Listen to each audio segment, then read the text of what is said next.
నడుమ లీడర్లు వాళ్ళు పుట్టిన ఊర్ల మీద చదువుకున్న బల్ల మీద గెలిపించిన జనాల మీద వరాలను గుమ్మరిస్తుండ్రు. ఎవరినో ఎందుకు మన సీఎం సార్ని తీసుకురాదుండ్రి. పుట్టిన చింతమడక గెలిపించిన గజ్వెల్ని బాయున్న ఎర్రవెల్లిని బంగారు తుణకలు చేయబట్టే. ఇక పైసల మంత్రి ఈటెల రాజేందర్ అన్న మొన్ననే చూపిస్తాం కదా చదువుకున్న సర్కార్ బడికి బస్ ఇప్పించే. సేమ్ ఇట్లనే ఇంకో లీడరు జనం రుణం తీర్చుకునే పనిలున్నాడు. మరి ఏం మరమ్మతు చేస్తుండో అరుచుకుందామా. ఈసారి తెలుసు కదా సురేష్ ప్రభు రైలు బండ్ల మంత్రి మొన్ననే ఆంధ్రాకెళ్ళి పువ్వు గుర్తు ఎంపీ అయ్యిండు చంద్రన్న సపోర్టుతోని. మరి ఆడికెళ్ళి గెలిచినందుకు ఆంధ్రాకేమన్నా చెయ్యాలి అని ఉంటుంది కదా, గందుకే జిల్లాకు కొత్త అంబులెన్స్ ఇప్పిస్తుండు గిఫ్ట్ లెక్క.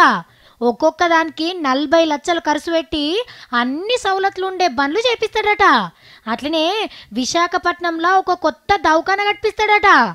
గెలవంగానే జనం కోసం గింత మంచిగా ఆలోచన చేస్తున్నందుకు సురేష్ ప్రభు సార్ని తారీఫ్ చేయాల్సిందే. కానీ సారు మీరు దవాఖాన్ల మంత్రి కాదు సారు, రైలు బండ్ల మంత్రివి. ఆంధ్రాల ఏడేడ కొత్త రైలు నడపాలనో ఏ ఊర్లకు కొత్త పట్టాలు వరవాలనో అరుచుకొని మొదలు గా పని చేశారు. మళ్ళా తాపకు కూడా నిన్నే ఎంపిక చేస్తాం పో.